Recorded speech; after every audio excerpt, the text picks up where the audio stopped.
역대상 23장.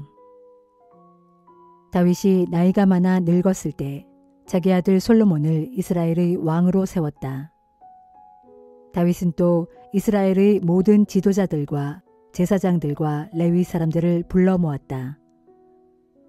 레위 사람으로서 30세 이상의 남자를 세어보니 그 수가 모두 38,000명이었다. 다윗은 그들 가운데 24,000명은 주의 성전에서 봉사하는 자들로 세우고 6,000명은 관리와 재판관으로 세우고 또 4,000명은 문지기로 세우고 나머지 4,000명은 다윗이 주를 찬양하는 데 쓰려고 마련해 놓은 악기들을 가지고 주를 찬양하는 찬양대원으로 세웠다. 다윗은 모든 레위 사람들을 레위의 세 아들인 게르손과 그핫과 무라리의 가문에 따라 세 계열로 나누었다. 게르손 자손은 라단과 시므이이다. 라단의 아들은 족장 여히엘, 세담, 그리고 요엘이다. 시므이의 아들은 슬로밋, 하시엘, 그리고 하란인데 세 아들 모두가 라단 가문의 족장이었다. 또 시므이는 네 아들을 더 두었는데 야핫, 시사, 여우스, 그리고 브리아이다. 이들 중 족장은 야핫이고 그 다음은 시사이다.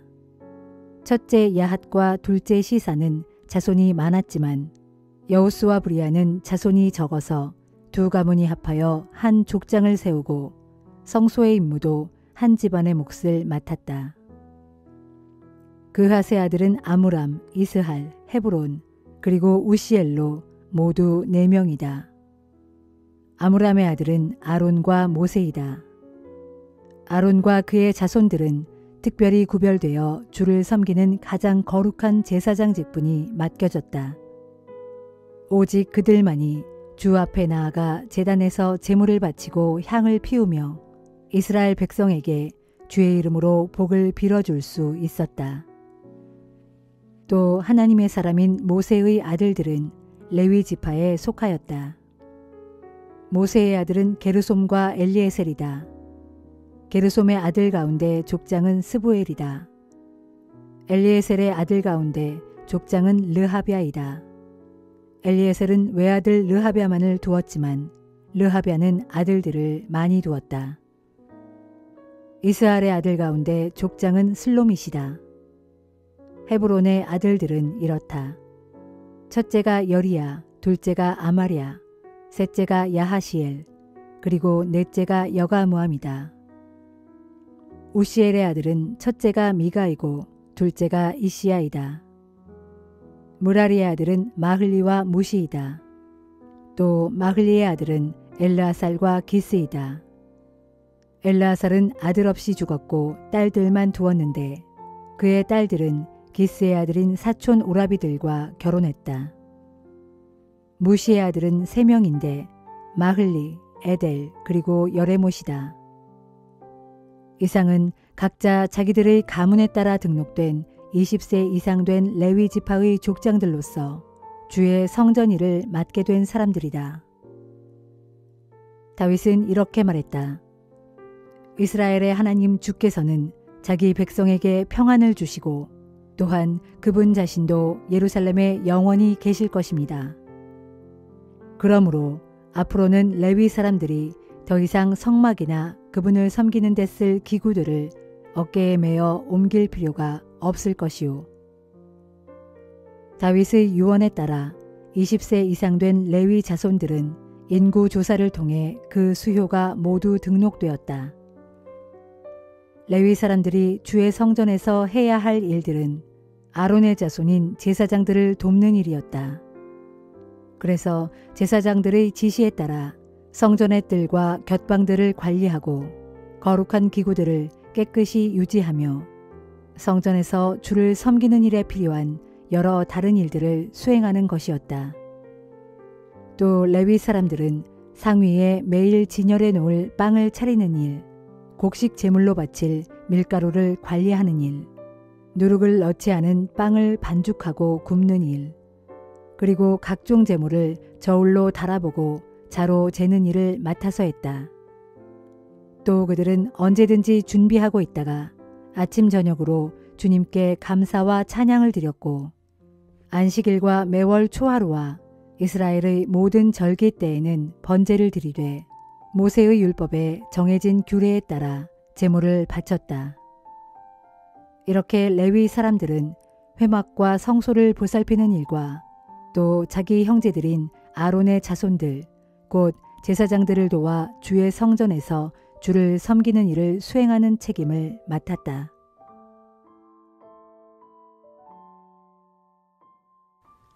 베드로전서 4장. 그리스도께서도 육신의 고난을 받으셨으니 여러분도 그분과 같은 마음가짐으로 단단히 각오를 다지십시오. 그리스도를 위해 육신의 고난을 받은 사람들은 죄와는 이미 관계를 끊은 것입니다.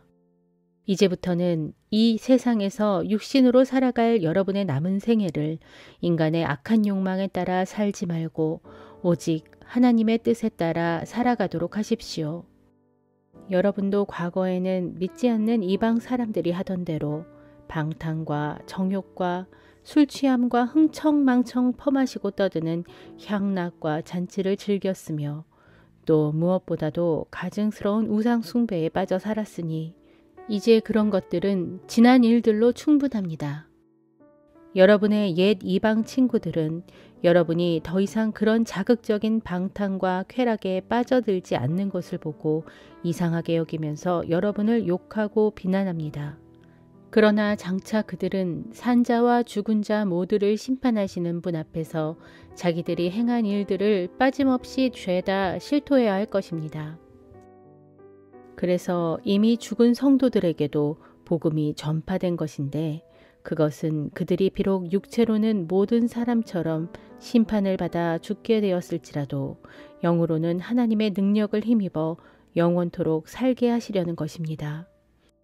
세상 만물의 마지막이 가까이에 이르렀습니다. 그러므로 여러분은 정신을 바짝 차리고 삼가 조심하면서 힘써 기도하십시오. 무엇보다도 서로를 뜨겁게 사랑하십시오. 참으로 사랑은 상대방의 많은 허물을 덮어줍니다. 서로를 따뜻하게 대접하되 불평 없이 그렇게 하십시오. 여러분 각자가 하나님께 받은 독특한 은사가 무엇이든 각각 하나님의 은사를 맡아 관리하는 선한 청지기답게 서로를 섬기고 서로에게 봉사하는데 그 은사를 사용하도록 하십시오.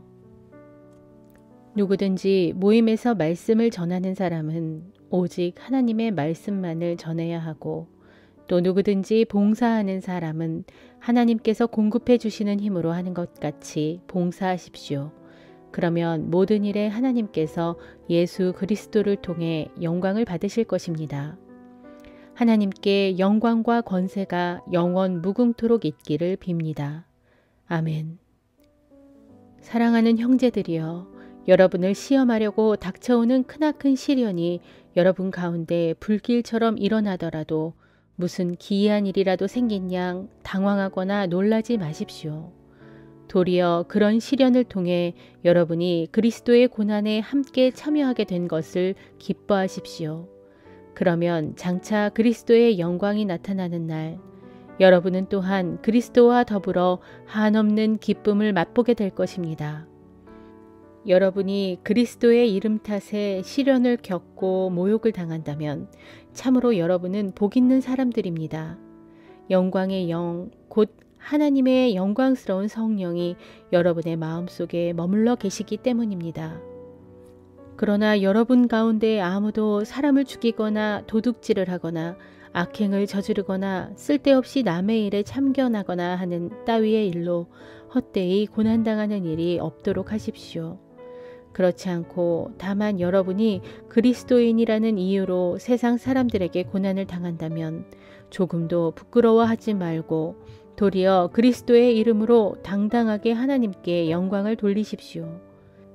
진실로 심판의 때가 가까이 다가왔고 그 심판은 하나님의 집에서부터 시작될 것입니다. 이처럼 하나님의 심판이 믿는 우리들에게서부터 먼저 시작된다면 하물며 하나님의 복음에 순종하지 않는 불신자들에게야 얼마나 그 결국이 두려운 것이겠습니까? 이와 같이 의인도 어렵사리 겨우 구원을 받는다면 하물며 경건하지 못한 사람들과 죄인들이야 과연 어떻게 되겠습니까? 그러므로 하나님의 뜻에 따라 지금 고난을 겪고 있는 사람들은 낙심하지 말고 계속 선한 일을 행하는 가운데 자기의 영혼을 신실하신 창조주 하나님께 온전히 맡기십시오.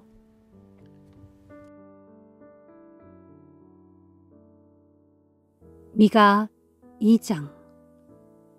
밤중에 악한 일을 꾀하는 자들, 잠자리에 누워서도 사악한 음모를 꾸미는 자들, 그들에게 재앙이 있을 것이다. 그들은 자기들의 손에 권력이 있으므로 날이 밝기가 무섭게 자신들이 꾸민 악한 일을 행하는 자들이다. 그들은 탐나는 남의 밭을 강탈하고 욕심나는 남의 집을 빼앗는다. 그들은 욕심나는 그 집은 물론이고 그 집에 딸린 종들과 재산까지도 다 착취하여 제 것으로 만들어버린다. 그러므로 주께서 말씀하신다. 보라, 내가 이 백성들에게 재앙을 내리기로 작정하였으므로 너희가 결코 이 재앙에서 벗어날 수 없을 것이다. 그 재앙의 때가 이르면 너희가 더 이상 거만하게 다니지 못할 것이다. 그날의 사람들은 너희를 비웃으며 너희를 빗대어 슬픔에 사무치는 노래를 지어 부르기를 아, 우리가 완전히 망했네. 주께서 내 백성의 재산을 내게서 모두 빼앗아 가셨네. 정녕 주께서 우리에게서 빼앗은 땅을 나누시어 대적들의 손에 넘겨주셨네 할 것이다. 그러므로 장차 주님의 총회에서 제비를 뽑고 줄을 띄워 땅을 나눌 때 너희 가운데 땅을 분배받을 자가 아무도 없을 것이다. 사람들은 내게 대하여 말하기를 미가야, 너는 예언하지 말라. 너는 이 같은 재앙을 우리에게 예언해서는 안 된다. 우리가 그런 수치를 당할 리가 없다 라고 한다. 너희 야곱 족속아, 너희가 어찌하여 말하기를 주의 영이 분노하실 리가 있겠는가? 주께서 정말 그렇게 행하실 리가 있겠는가? 라고 하느냐? 올바른 길을 걷는 사람들에게 내 말이 유익하지 않단 말이냐? 최근에 내 백성이 대적처럼 들고 일어나 주님을 거스르고 있다. 전쟁터에서 고향집으로 돌아가는 병사들처럼 평안하게 지나가는 행인들을 덮쳐 너희는 그들에게서 옷을 벗겨간다. 너희는 또 내 백성의 부녀자들을 그들의 아늑한 집에서 쫓아내고 그들의 어린 자녀들에게서 내가 준 복을 영영 빼앗아 버린다. 너희는 일어나 썩 물러가라. 이곳은 너희의 안식처가 아니다. 이곳은 이미 더럽혀질 대로 더럽혀졌으니 반드시 멸망할 것이고 그 멸망이 아주 클 것이다.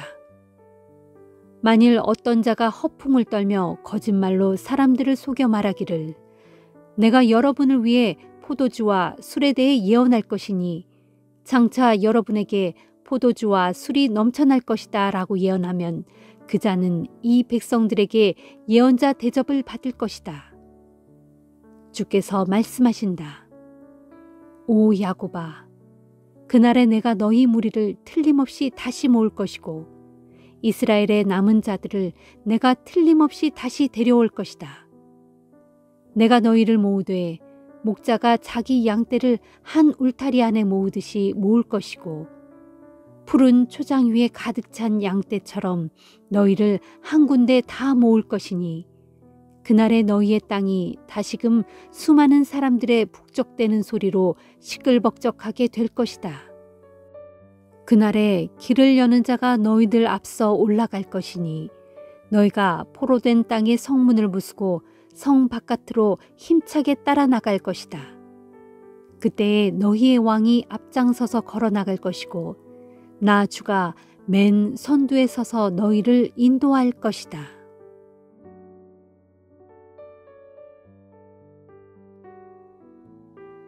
누가복음 11장.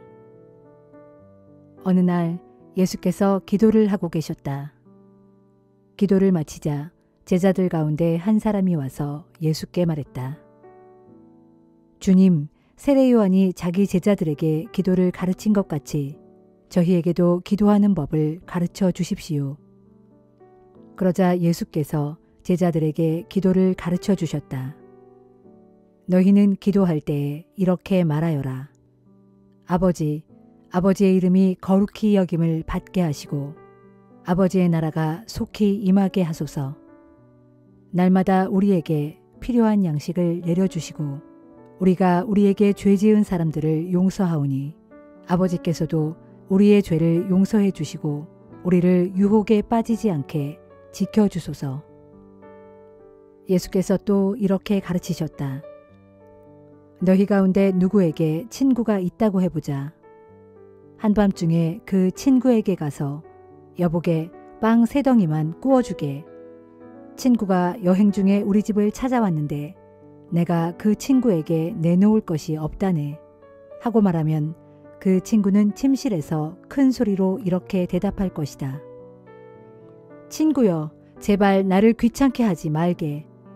문단속을 하고 식구들 모두가 잠자리에 들었네. 그러니 지금은 어떻게 해줄 수가 없다네. 그러나 내가 너희에게 말한다. 그가 친구라는 이유로는 그 부탁을 들어주지 않을는지 모르지만 아주 끈질기게 졸라대면 결국 그 친구는 잠자리에서 일어나 그 부탁을 들어줄 것이다. 기도도 이와 같다. 구하라. 그러면 너희에게 주실 것이다. 찾으라. 그러면 너희가 얻을 것이다. 문을 두드려라. 그러면 너희에게 열어주실 것이다. 그렇다. 누구든지 구하면 받고 찾으면 얻고 문을 두드리면 열릴 것이다. 생각해 보아라. 너희 가운데 아들이 생선을 달라고 하는데 뱀을 줄 아버지가 어디 있겠느냐? 아들이 달걀을 달라고 하는데 전갈을 줄 아버지가 어디 있겠느냐? 이와 같이 악한 사람이라 할지라도 자기 자녀에게는 자녀가 원하는 좋은 것을 줄 알거든. 하물며 하늘에 계신 너희 아버지께서야 구하는 자기 자녀에게 성령을 주시지 않겠느냐? 예수께서 벙어리 된 사람에게서 귀신을 쫓아내시니 그가 말을 하게 되었다. 이 광경을 본 사람들이 모두 크게 놀랐다. 그러나 그들 가운데 몇몇 사람들은 이렇게 말했다. 저 사람이 귀신을 쫓아내는 것은 귀신의 두목인 바알세불의 힘을 빌어서 그렇게 하는 것이다. 또 어떤 사람들은 예수를 시험하려고 하늘에서 오는 표적을 예수께 요구했다. 예수께서 그들의 생각을 아시고 그들에게 이렇게 말씀하셨다. 어느 나라든지 분란이 생기면 망하고 어느 가정이든지 불화가 생기면 기우는 법이요. 사탄이 서로 분란을 일으키면 그 나라가 어떻게 서 있을 수 있겠소? 당신들은 내가 바알세불의 힘을 빌려 귀신을 쫓아낸다고 하는데 당신들 말대로 바알세불이 자기 부하인 귀신을 쫓아낸다면 그렇다면 당신들의 추종자들은 과연 누구의 힘으로 귀신을 쫓아내고 있는 것이요? 그러므로 당신들의 추종자들이야말로 당신들이 틀렸음을 판단하는 재판관이 될 것이요. 그러나 내가 하나님의 능력으로 귀신을 쫓아내고 있다면 하나님의 나라가 이미 당신들에게 임한 것이요. 힘센 사람이 완전 무장을 하고 자기 집을 지키고 있으면 그의 재산은 안전하다오. 그러나 그보다 더 강한 사람이 그를 공격하여 제압하면 그가 의지하던 무기를 빼앗고 또 그가 가진 재물도 빼앗아서 자기를 따르는 자들에게 나누어 줄 것이요. 누구든지 나를 지지하지 않는 사람은 나를 반대하는 사람이고 나와 함께 모으지 않는 사람은 내 세력을 흩트리는 사람이요. 한 더러운 귀신이 사람에게서 나와 물 없는 거친 땅을 헤매며 쉴 곳을 찾다가 결국 찾지 못하면 그 귀신은 이렇게 말한다오. 안 되겠다. 내가 나온 곳으로 다시 돌아가야겠다. 그 더러운 귀신이 다시 돌아와 보니 집이 깨끗이 청소되고 잘 정돈되어 있는 것을 보고는 자기보다 더 더러운 다른 7 귀신들을 데리고 와서 그 사람에게로 들어가 자리를 잡고 산다오. 그렇게 되면 그 사람은 이전보다 훨씬 더 비참하게 된다오. 예수께서 이 말씀을 하실 때 군중 속에서 한 여자가 크게 외쳤다. 당신을 낳아 젖 먹여 기르신 분은 참으로 복받은 여인입니다. 그러자 예수께서 대답하셨다. 그렇소. 그러나 그보다 더욱 복받은 자들은 하나님의 말씀을 듣고 순종하는 사람들이요. 사람들이 점점 더 많이 모여들자 예수께서 그들에게 말씀하셨다.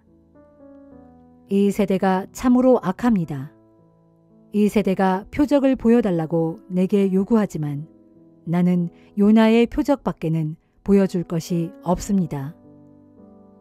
예언자 요나가 니느웨 사람들에게 표적이 되었던 것처럼 인자도 이 세대에게 표적이 될 것입니다. 장차 심판 때에는 남쪽 나라의 여왕이 이 세대 사람들과 함께 일어나서 이 세대 사람들을 정죄할 것입니다. 그 여왕은 솔로몬의 지혜를 듣기 위해 머나먼 땅끝에서부터 왔기 때문입니다. 그러나 보십시오. 솔로몬보다 훨씬 더 위대한 이가 이제 여기에 있습니다. 또 장차 심판 때에는 니느웨 사람들이 이 세대 사람들과 함께 일어나서 이 세대 사람들을 정죄할 것입니다. 그들은 예언자 요나의 설교를 듣고 회개하였기 때문입니다. 그러나 보십시오. 예언자 요나보다 훨씬 더 위대한 이가 이제 여기에 있습니다. 등불을 켜서 골방이나 말 아래 숨겨두는 사람은 아무도 없습니다. 누구나 그것을 등잔대 위에 얹어두어 방 안에 들어오는 모든 사람들로 하여금 그 빛을 보게 합니다. 여러분의 눈은 몸의 등불입니다. 여러분의 눈이 좋으면 여러분의 온몸이 빛으로 가득 찰 것입니다. 하지만 여러분의 눈이 나쁘면 여러분의 온몸도 어둡게 될 것입니다. 그러므로 여러분 속에 있는 빛이 흐려지지 않도록 잘 살펴보십시오. 만일 여러분 속에 빛이 가득 차 어두운 구석이 없으면 빛이 환하게 비출 때와 같이 여러분의 온몸도 온전히 밝게 빛날 것입니다. 예수께서 말씀을 마치셨을 때 바리새파 사람 하나가 예수께 음식을 대접하겠다며 자기 집에 예수를 초청했다. 예수께서는 그 집에 가셔서 식탁에 앉으셨다. 바리새파 사람은 예수께서 손도 씻지 않으시고 식탁에 앉는 것을 보고는 이상하게 여기며 놀랐다. 그러자 예수께서 그에게 말씀하셨다. 당신들 바리새파 사람들은 접시와 잔 같은 외부의 것들은 깨끗이 씻으면서도 당신들 속은 탐욕과 사악함으로 가득 차 있소. 어리석은 자들이여, 겉을 만드신 분이 속도 만드셨다는 것을 어찌 알지 못하는 것이요. 그러므로 정결한 마음으로 가난한 사람들에게 구제를 베푸시오. 그러면 모든 것들이 당신들에게 깨끗해질 것이요.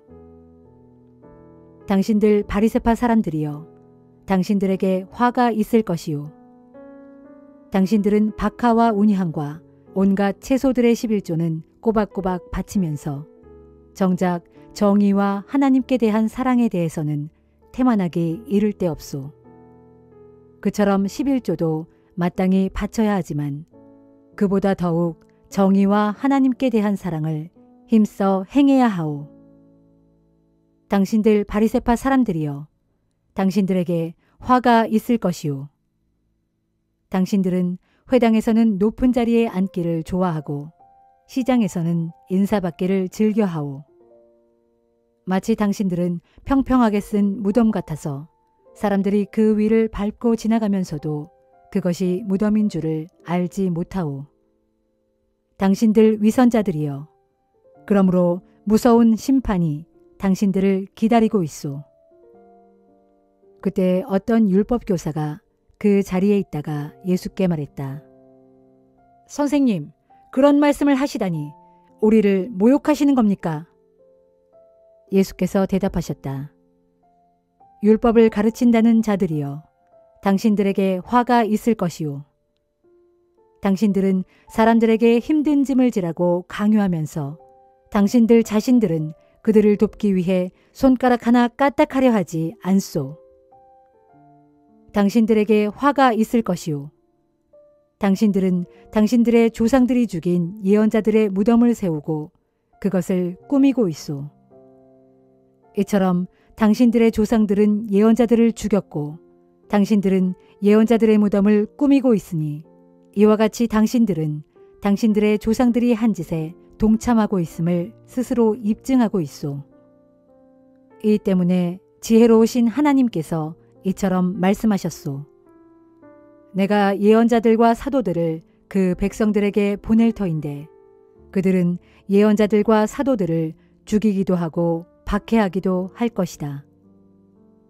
그러므로 이 세대는 세상이 시작되던 때로부터 흘린 하나님의 종들의 피에 대해서 책임을 져야 할 것이요.